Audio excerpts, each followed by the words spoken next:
क्योंकि ये कार्यक्रम हम सभी को जय जवाहर। पहले तो हम थोड़ी माफी मांगेंगे, हम लेट हो गए काफी बहुत, क्योंकि बांसवाड़ा वालों ने हक ज्यादा जता लिया है। बांसवाड़ा वालों का कहना है कि डूंगरपुर में पहले 5 साल निकाले, अब बांसवाड़ा में ज्यादा समय देना है, उस वजह से हम थोड़ा लेट हुए। लेकिन फिर भी मैं आप सबको दिल की गहराई से धन्यवाद देना चाहूंगा। 11 बजे से कार्यक्रम शुरू है और ये 6 बजने आ रही है, फिर भी आप डटे हुए, उसके लिए एक बार जोरदार आपके लिए तालियां बजा दी जाए। आज ये जो जुनून है, ये उत्साह है, एक जोश जज्बा है, ये संकेत कर रहा है कि आने वाले समय में हमारे इस क्षेत्र के साथ साथ पूरे देश के अंदर एक शानदार क्रांति लाएंगे। ये संकेत कर रहा है आज का जो जुनून। साथियों, विश्व आदिवासी दिवस, ये जो दिवस है, ये हमारे लिए, इस देश के लिए, पूरे विश्व के लिए और मानव मात्र के लिए एक महत्वपूर्ण दिवस है। विश्व आदिवासी दिवस आज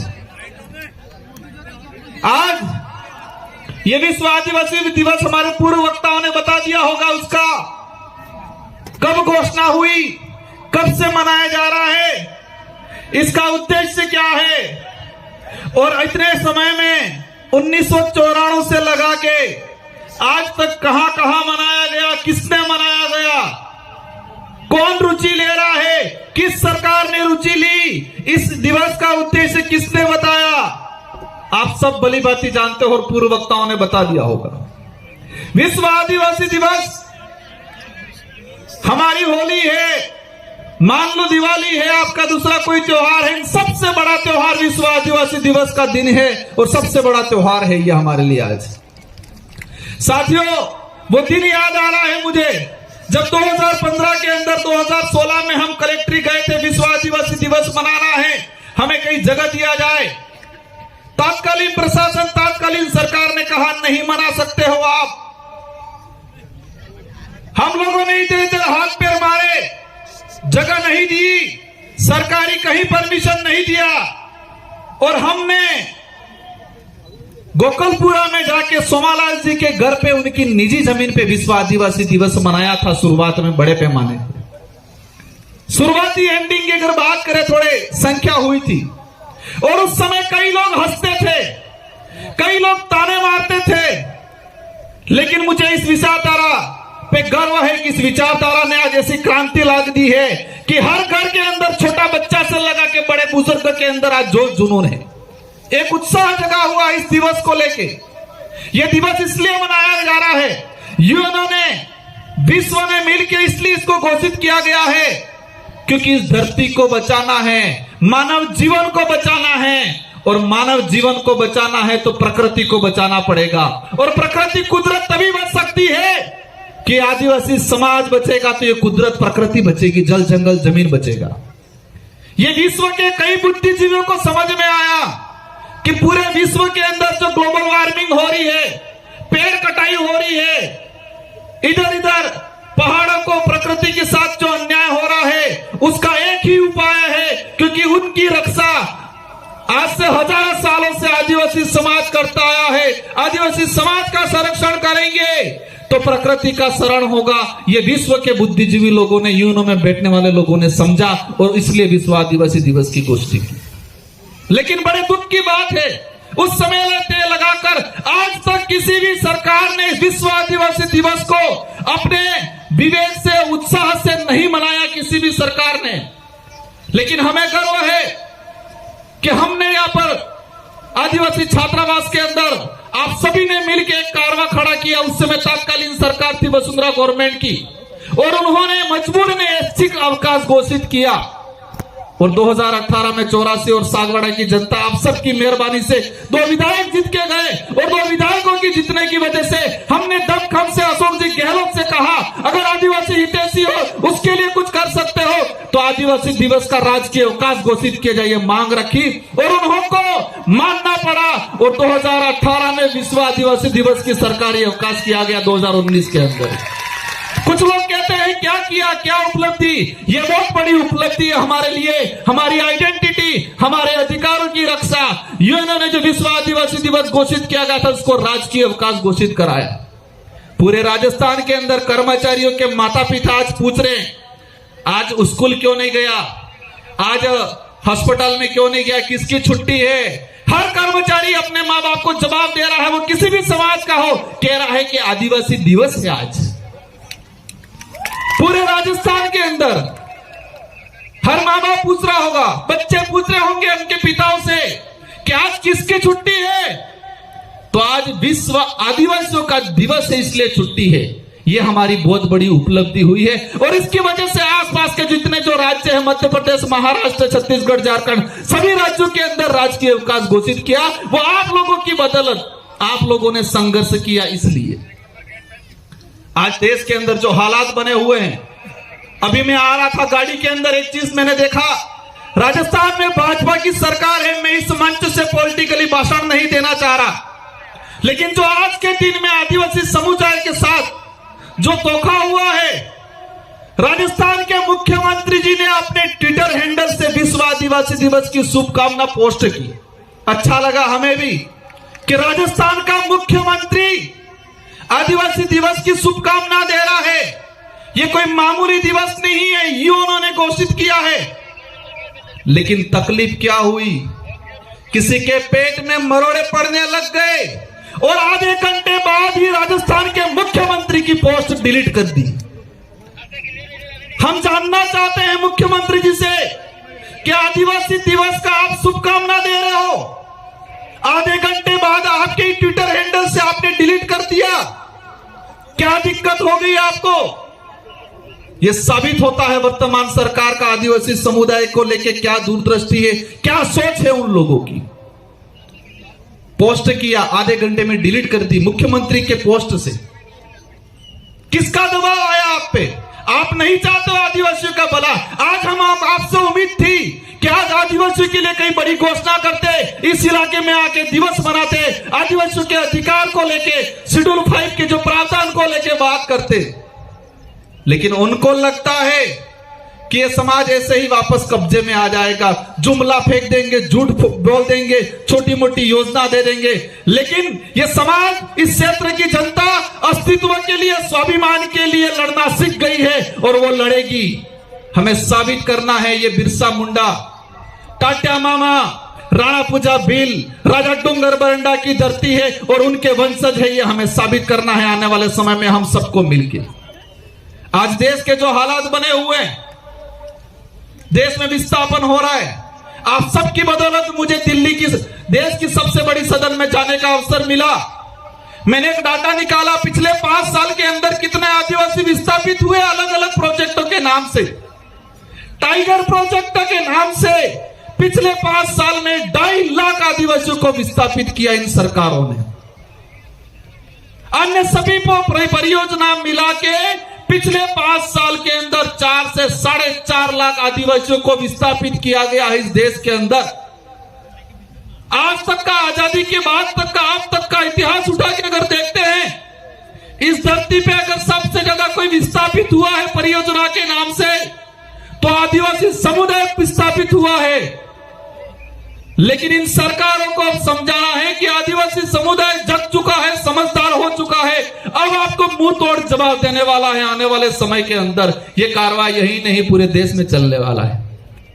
साथियों, एक बात और मैंने देखी, हमारा जो इतिहास है आजादी से पहले का, मानगढ़ हत्याकांड देख लो, बिरसा मुंडा का आंदोलन देख लो, देश के कई कोनों में आदिवासी महापुरुषों ने जल जंगल जमीन की, स्वाभिमान की, हक अधिकार की लड़ाई लड़ी, लाखों लोग मारे गए। इस देश के इतिहास में अगर देखते हैं तो सबसे ज्यादा अगर कोई आजादी की लड़ाई, आजादी के बाद की लड़ाई में अगर किसी का मर्डर हुआ है, उनकी हत्या की गई है, तो आदिवासी समुदाय की गई है।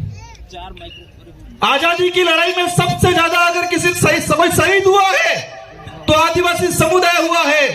अन्य समुदाय भी हुए हैं, हम किसी पे कटाक्ष नहीं करना चाहते, लेकिन संख्या की बात करें तो आदिवासी समुदाय की सबसे ज्यादा संख्या है। लेकिन साथियों, इस देश में बच्चों को पाठ्यक्रम पढ़ाया जाता है, 6ठी क्लास हो 12वीं क्लास हो, एनसीईआरटी की किताब हो, सीबीएसई की सीबीएसई की हो, या किसी भी गवर्नमेंट राजस्थान सरकार देश के अन्य राज्यों का सिलेबस है, देश का जो सिलेबस है, इन सारे सिलेबसों के पाठ्यक्रम में मैंने एक बात देखी, आदिवासियों का इतिहास कहीं नहीं पढ़ाया जाता है। अभी एनसीईआरटी ने कई चेंजिंग किए हैं। आदिवासियों का जो बचा कुचा कुछ इतिहास था, उस इतिहास को सिमट दिया गया। हमारे संत सुरमाल महाराज की आंदोलन हो, गोविंद गुरु महाराज का आंदोलन हो। साथियों, एक बात याद आ गई, अभी कुछ लोग एक कह रहे हैं माहौल बिगड़ गया है इस इलाके के अंदर। मैं जो उपद्रवी बचाने करने वाले, किसी को लड़ाई झगड़ा करने वाले, पी के मारपीट करने वाले, पत्थर मारने वालों के पक्ष में कतई नहीं हूं और नहीं रहूंगा। और मैंने आज तक रिक्वेस्ट किया पुलिस प्रशासन से ऐसे लोगों पे सख्त कार्रवाई की जाए। लेकिन एक बात बताना चाहूंगा आप लोग को, अभी एक माहौल बनाया जाता है मीडिया के माध्यम से कि माहौल बिगड़ गया है, माहौल बिगड़ गया है। बड़े बड़े नेता आके हमारे समाज पे लांछन लगाते हैं और कहते हैं माहौल बिगड़ गया है। माहौल बिगड़ा है। माहौल क्या बिगड़ा है? वो लूटते थे, लूटना बंद हो गया, वो माहौल बिगड़ा है। वो इस समाज को बेवकूफ बनाते थे, बेवकूफ बना के समाज को इकट्ठा करते थे, वोट लगते थे, वो माहौल बिगड़ा है। वो माहौल बिगड़ा, उनका माहौल बिगड़ा है। बारी बारी से राज करते थे, वो माहौल बिगड़ा है। होती है घटनाएं कुछ, लेकिन मैंने प्रशासन को कहा है कि कहीं पर भी पत्थरबाजी हुई, वो आदमी कहां दारू पी के आया वो पता करो। किस शराब के ठेके पे, सरकारी ठेके, रात की 10-10 बजे तक इकट्ठा रहता है, प्रशासन चुप रहता है। और हमने ये गोविंद गुरु महाराज, संत सुरमाल महाराज की धरती है। हमारे पुरखों ने शराब को लेकर आंदोलन छेड़े थे। हम लंबे समय से कह रहे हैं कि इस इलाके के अंदर शराबबंदी होनी चाहिए, लेकिन हो नहीं रही। और भी दुकानें बढ़ाते रहे, रात की 12-12 बजे तक दारू बिचवा रहे हैं। एक बात और बता दें आपको, ये लोग कहते हैं नारियों का सम्मान करेंगे, उनको शर्म आनी चाहिए। महिलाओं के लिए दारू की अलग से ठेके खोल रहे हैं ये लोग। दारू की दुकान पे लिख रहे हैं कि ये महिला के लिए दारू की दुकान है। साथियों, बातें बहुत सारी हैं, लेकिन हमारा एक ही आंदोलन है। गोविंद गुरु महाराज, संत सुरमाल महाराज का जो आंदोलन था, उसको आगे बढ़ा रहे हैं। और हमारे इस इलाके में अगर सरकार भला चाहती है तो दारू विहीन होना चाहिए। होना चाहिए कि नहीं होना चाहिए? हमारा गरीब आदमी खुद देसी कोई 2 बोतल बना लेता है और 2 बोतल बना के अगर पीने का काम करता है या कई 60-70 रुपए में बेच के घर गुजारा चलाता है, वहां कार्रवाई होती है। और वो आदमी, उसका कोई मेहमान आ गया, पूजा पद्धति है, तो उसको सरकारी ठेके पे 800-1000 रुपए में बोतल लानी पड़ती है। जो काम 60 रुपए में हो रहा है, वो काम ये लोग 1000 रुपए में करवा रहे हैं और कह रहे हैं माहौल बिगड़ गया। आपने कोने पामड़ा આવી ગયું तो 60 रुपए बोतल बाईजान पीवा वालों बुजुर्ग आदमी तो 60-70 रुपए में काम થાય कि नहीं થાય। लेकिन ये सरकार, यहाँ का प्रशासन उस गरीब आदमी की बंद कर रहा है, उसको कह रहे कानूनी कार्रवाई की कह रहे हैं। लेकिन वहां रात की 10-10 बजे तक अंग्रेजी शराब बेचने वाला ठेके खुले रह रहे, वहां पर कार्रवाई नहीं कर रहे हैं ये लोग। इसलिए हम सबकी जिम्मेदारी है, जो विशेषकर युवा साथी है उनको कहना ही चाह रहा हूं मैं कि दारू हमें बंद करना चाहिए। इंग्लिश दारू तो बिल्कुल बंद करना चाहिए। इंग्लिश के लिए हाथ खड़े कर दो सब। फिर बंद रात्रि जाए गाड़ी दियो ने क्यों। तो आज धर्म को लेके माहौल बढ़ा रहे हैं ये लोग। मैं बांसवाड़ा गया था, एक कार्यक्रम में एक आदमी को पोस्टर, दारू पिला के पोस्टर पकड़वाया था। हमारा जो कार्यक्रम था उसके पास में दारू पिला के खड़ा किया था और पोस्टर बनवाया था कि आदिवासी हिंदू है, हम ये हैं वो है। पोस्टर पकड़वा के खड़ा कराया था। मैंने पता करवाया, उसको पिला के भेजा था। 500-1000 रुपये दिए थे पोस्टर पकड़ के खड़ा रहना। हम किसी भी धर्म का विरोध नहीं करते, हर धर्म का सम्मान करते हैं। लेकिन यह बात सही है और सही बात को कहने में हमें कोई एतराज नहीं है कि आदिवासी समुदाय न हिंदू है, न ईसाई है, न सिख है। आदिवासी समुदाय धर्म पूर्वी समुदाय है। ये बात कह रहे हम किसी धर्म को गाली थोड़ी दे रहे हैं। हमारा समाज ऐसा है, 1000 लोगों का परिवार है, गांव है, और एक कोई अन्य समाज का, ब्राह्मण हो, जैन हो, राजपूत हो, उस आदमी का घर होता है, सब मिलके उसकी सुरक्षा करते हैं, कभी परेशान नहीं करते। ये समाज है वो किया आज तक हमारे पूर्वजों ने भी नहीं किया, हमने भी नहीं किया। हम भाईचारे के साथ रहना चाहते हैं, लेकिन माहौल क्या बना रहे हैं, क्या माहौल बना रहे हैं। संत सुरमाल महाराज ने इस क्षेत्र में हक अधिकार को लेके, जल जंगल जमीन को लेके, भक्ति को लेके, भेंट बकार के खिलाफ, मुगली शासन व्यवस्था, अंग्रेजी शासन व्यवस्था, राजा रजवाड़ों की शासन व्यवस्था के खिलाफ लड़े। लेकिन माहौल क्या बनाया, यह सिर्फ नर्क बजाता था, भक्ति। बिलराज कायम करने की गोविंद गुरु महाराज ने कल्पना की थी। हम सबका सपना है, और यह बात याद रखना, कोई कुछ भी कहे कि नहीं बनेगा बिल प्रदेश, वही लोग 5 साल पहले जोहार का विरोध करते थे, आज जोहार बोल रहे हैं। वही लोग 5 साल पहले आदिवासी शब्द का विरोध करते थे, वनवासी कहते थे, वही वो लोग आज आदिवासी शब्द पे आ गए। और मैं कहता हूं 5 साल बाद यही लोग कहेंगे बिल प्रदेश बनना चाहिए, क्योंकि उनका बेटा कहेगा बिल प्रदेश बनना चाहिए। जितने विरोध कर रहे हैं बिल प्रदेश को लेके, उन सबकी लिस्ट बना के रखो, और कुछ करना नहीं है। 10 साल बाद देखना उनका बेटा कहेगा बिल प्रदेश बनना चाहिए, और वो भी खत में पढ़ के कहेंगे हाँ अब तो बनना चाहिए। यही बात है। हमारे यहां से असम के हमारे मोरान कम्युनिटी, मोरान ट्राइबल के कल्चर के टीम आई हुई है। उनका एक कार्यक्रम होगा, 10 मिनट का कार्यक्रम है, सभी को शांतिपूर्वक सुनना है।